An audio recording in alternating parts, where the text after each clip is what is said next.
दरवर्षी फाल्गुन महिन्यात आमच्या शाळेत आनंद बाजार असतो.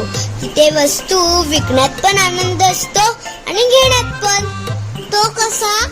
अगं, आमच्या शाळेनेच आम्हाला ही संधी दिली आहे.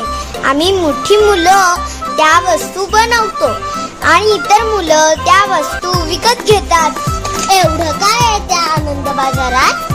खूप धमाल, विविध खेळ, चमचमीत खाऊ, इडली ढोकळा, पुरणपोळी, चिवडा, कोकम सरबत, लिंबू सरबत. हुश, किती सांगू? बाप रे, किती छान. मी आईला आणि आजीला घेऊन येऊ का? हो, त्यांच्यासाठी तर खास पालेभाज्या, किराणा, फळझाडे, फुलझाडे, टाकाऊ पासून टिकाऊ वस्तू आणि खास आकर्षण तर पुस्तके सुद्धा असतात. वा, मस्तच. म्हणजे आनंदी आनंद गडे, इकडे तिकडे खरेदी करे. हा हा हा.